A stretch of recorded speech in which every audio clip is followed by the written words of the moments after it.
home my pet day. Well, almost. I have to finish my work first. This is learning how to run a small business?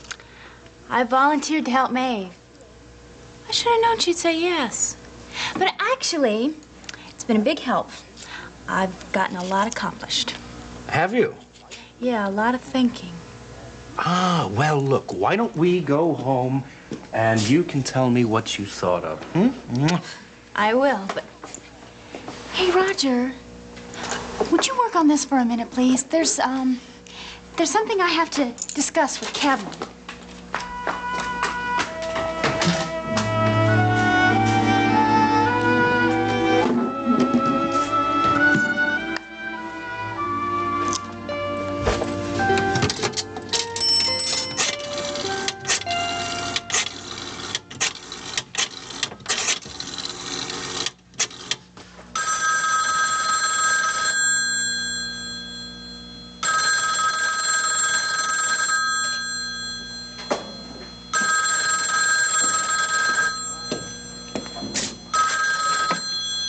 Ryan's. Hello. I'm calling to verify an address for our credit department. I have the 722 West 168th Street. Is that right? Yes, that's the correct address. Could you give me that zip again, please? Yes, the zip is New York 10025. Oh, thank you so much, sir. Goodbye.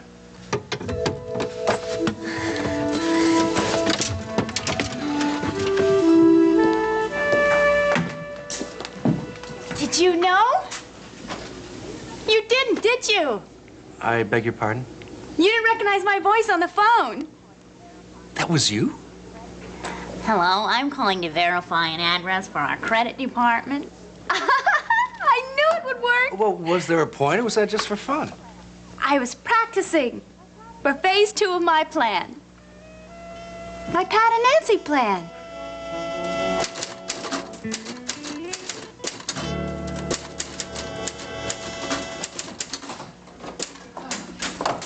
Boy, am I glad to be home.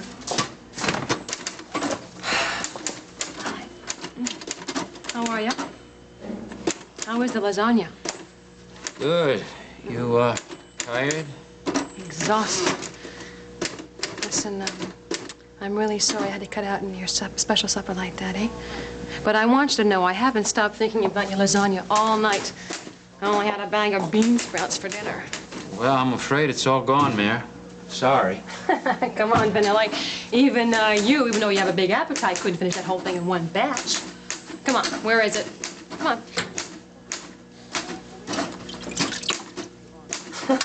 I don't believe it. Well, Siobhan dropped by. I figured she might as well stay, and we polished it off. Siobhan? Again?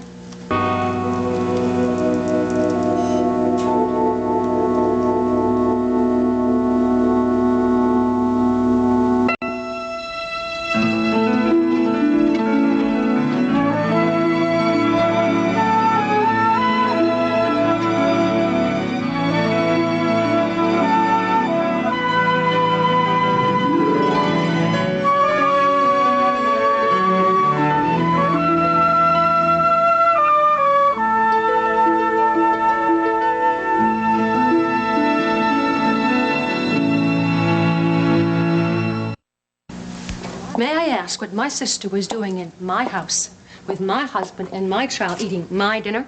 We left some of Ryan's stuff behind at your folks. She brought it down at your mother's request. Yeah, and you in turn invited her to stay. Mayor, she went out of her way to do us a favor. You might even be grateful if you thought about it. Grateful? Grateful for what?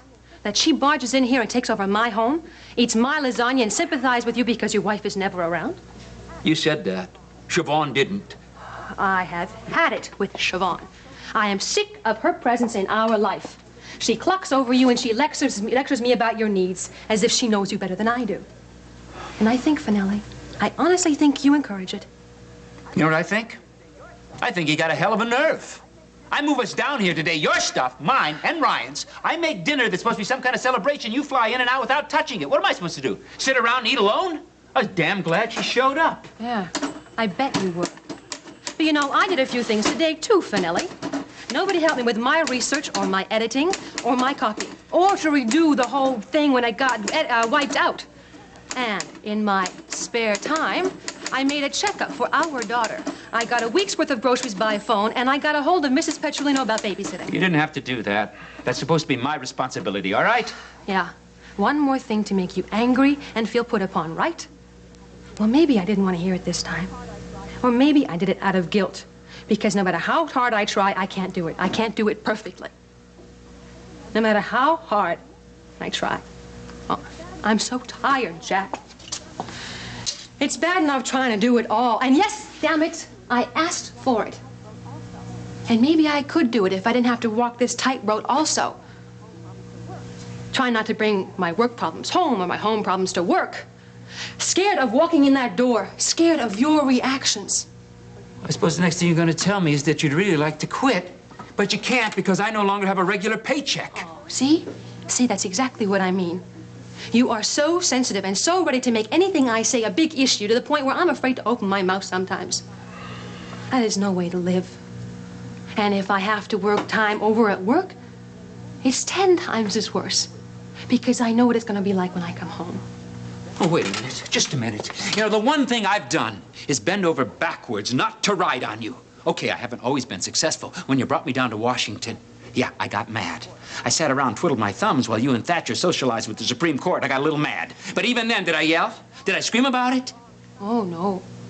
You were the models of long-suffering patience and fortitude. No, you didn't yell, but you just glower. It's wonderful, Finale. We're learning not to speak to each other at all. That's my fault? Oh, certainly not. No, it's mine. Everything's my fault. Oh, ask my sister. She's the expert. If she's probably told you already anyway. She certainly tells me every time I see her. She's full of smug advice, which I don't need from a kid whose main activity in life is making trouble. That's great. That's just terrific, Mayor. Dump on Siobhan.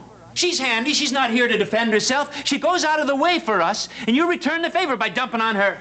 She wouldn't do that to you, Mary. Oh, wouldn't she? You know, Thatcher sent me home exhausted, and he made a substitute for the news. But for some strange reason, I'm not feeling very restful right now. So maybe I'll just go back to work and do the show anyway.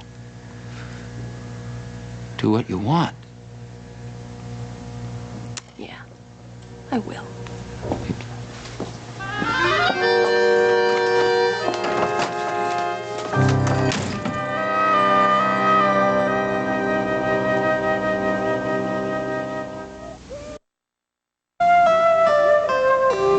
Phase 2?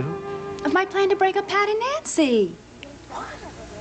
If you didn't recognize my voice, then Dave Feldman never will. Honey, you can't tell him. Sure I can. Wanna watch me?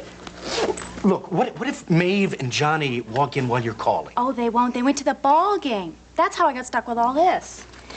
Okay, where's that number? Feldman. Look, why don't you think about this for a minute and think of the repercussions? But I did. That's just the point. When Dave finds out that Pat and Nancy are living together, he'll throw a fit. But that doesn't necessarily mean they're going to break up. It might draw them closer together. You know, two of them against the world. No. You should have seen Patty's face when Johnny and Maeve found out. He was miserable. You didn't do a call to Johnny and Maeve, did you? No. Patty told him himself. He sort of had to the way it worked out. And Maeve and Johnny were really upset, but they didn't do anything. So I'm relying on the Feldmans for that, see? See, it's much worse when it's your daughter that's behaving badly, right? So when the Feldmans do whatever they do, that'll start a break between Pat and Nancy. And then I'll finish it and take the credit, and Maeve will love me forever. Honey, I don't tell you what to do. I know, and that's one of the reasons I love you. But I have a suggestion. Why don't you just wait for some time and talk this over with Dr. Pagano? Honey, I haven't seen him for ages. I don't need a psychiatrist. I'm cured. But Al did wonders with you. I mean, sometimes people slip back into their old patterns. Not me. And besides, I have no time. I have to call Dave now. You know, if there's one thing I've learned from commodities, it's that timing is everything. Voila. Where's my pipe and my slippers? Hey, you don't smoke. No, but I may start. It's terrific. When'd you do it all? Oh, when I got back from the office. There's also a beef bourguignon on the stove. Oh, boy. Well, do me a favor. Will you tell me what I did right so I can do it again? You do lots of things right. Tell you how to run your life. Tell you what to do. Yeah, that too. But with all our differences, you are giving and loving and supportive. And you've seen me through a very difficult time. And now that I'm well again, it's my way of showing you how I appreciate it. Oh, thank you. You look absolutely beautiful. I tried. You never have to try very hard. Well, I think being back at work helps me. I feel like a whole person again. Good. No, I think the nature of the work is helpful, too. Now, I am not saying I told you so. It's all right. I conceded that the idea for Edmund the memorial is wonderful. As long as you stick to the agreement. Oh, you mean letting you do it your way? Oh, absolutely. You don't hire the best person for the job and then take it away from her. Feels like a whole new start. For me. For us. I love you, Jillian. I love you. I hope you know that. Yeah? I feel very married to you. Good.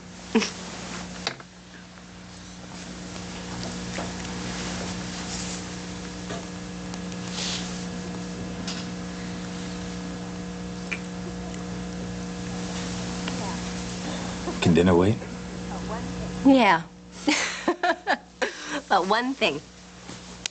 While we're here and we're close, I want to tell you something. Marshall came up with an idea about someone who he feels should be on the board of the project. Somebody you'd approve? Somebody who I've given a lot of consideration to, yes, and I approve of. I'm talking about Frank. As a senator, he can help with a lot of federal funding, a lot of publicity. No, not that, Senator. I forbid it. You don't really have much choice. It's the hospital's project now. Their project, my money. Yeah, but $1.5 million is not going to do the whole trick. My money to be used as a memorial for my son. Now, Frank Ryan is to have no part of that. Marshall asked him already, and he's accepted. Why wasn't I consulted? What the devil is going on? Because they consulted me as head of the project. I mean, I'm supposed to make all the decisions, supposedly. Yeah, well, I thought you were ready for that. Apparently, you're not. Where are you going? See that the decision is reversed. Oh, Seneca, don't do that. Look, it's a bad time, and we're having a beautiful evening. Come on, we'll talk about it tomorrow. There's nothing to talk about. The idea is totally unacceptable. Why? Because my jealous husband says so? No, because you're smart, clear-headed, concerned husband says so. And what about the new start? Some things don't change.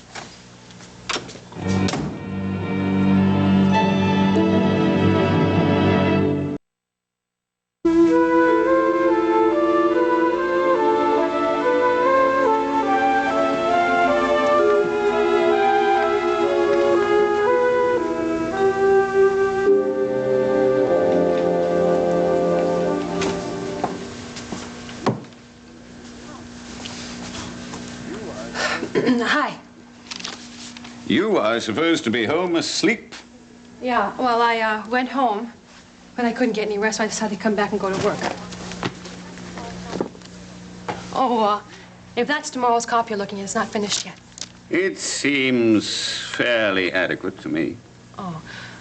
Well, as far as it goes, I have a whole pile of research on the strike story, and I have to cut down an interview of 8 minutes down to 3.5 minutes, and I can take up somebody with an opposing view. Tonight, huh? Yeah, well, I'll do what I can. We'll see. But I'll work up to the show, so just tell Ed we don't need him. He can go home to his family. I'll do no such thing. You will not be doing the show. You're far too tired and upset. Now, suppose you tell me what's been happening. At home, you mean? Oh, never mind that. I'll be fine in 5 minutes, really. And I'm sure I can go on the air. Now, I'm sure you could carry it off, but I'd prefer that you try to relax. Let out some of what's troubling you. I'm not prying. I'm just concerned. I know. You're being very kind, and I really appreciate it. You're a bit shocked, too. You never really did fool me with that old ogre, but anyway. But I don't want to be unprofessional. And you really don't need to know about my domestic problems. Well, perhaps I do. Obviously, your work is affecting your home life, and that, in turn, is affecting your work. Now, don't jump to any conclusions. That's not a threat or a warning. You don't have the time. I am making time.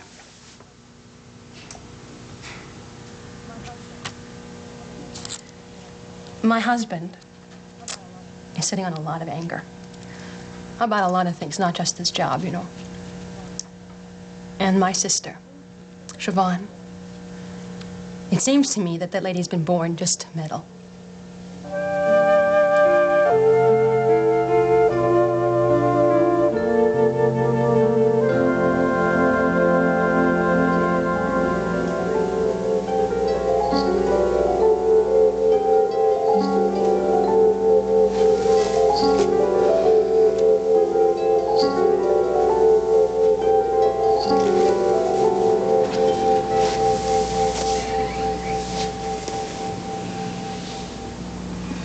Did you feel me thinking about you all day?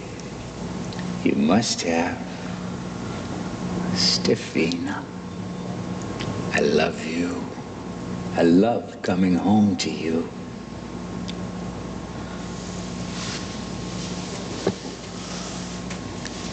I saw you from the window, and you were smiling, and it made me happy. So easy to be happy with you.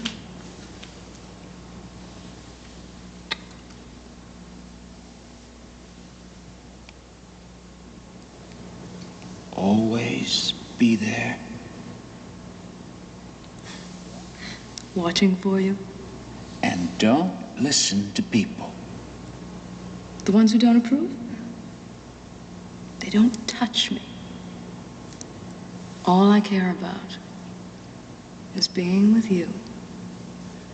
Because when I'm with you, I feel alive.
Guard the doors, okay?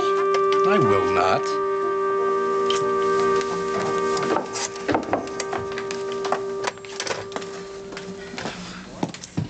Siobhan, how are you? Hi. Fine. Don't let me bother you. Make your call. Well, it's kind of a private call. So I'll cover my ears. So, Siobhan, how have you been doing? I hear you have a really fascinating job. Yeah, it's okay. What is it that you do exactly? Roger, for Pete's sake, she doesn't want to talk about that kind of thing. Do you? No. Actually, I talk about that kind of thing all day. So, Siobhan, tell us something else. How's your social life? We haven't seen you in a dog's age. Roger, not everybody wants to talk about their love life. Maybe she'd like a little privacy. Hey, have you been crying? No. Well, I think you have. Speaking of dogs, I think I'll just go down and visit Finn for a while.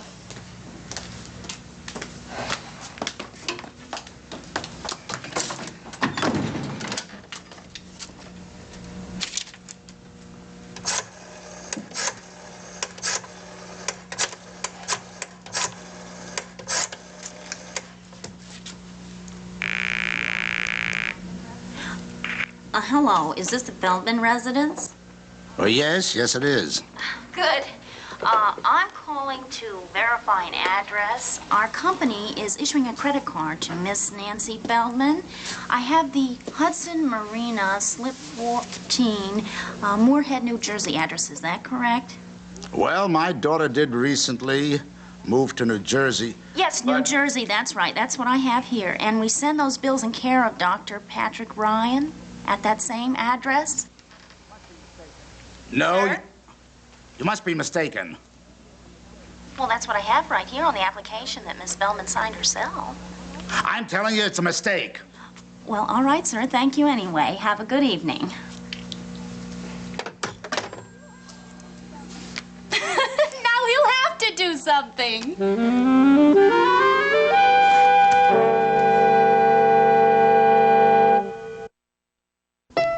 Parties, boys, and drama. Oh my! Catch up with the 5 sexy singles who are putting a new spin on Southern charm. Don't miss an all-new Southern Bells Louisville, Thursday at 10 on SoapNet.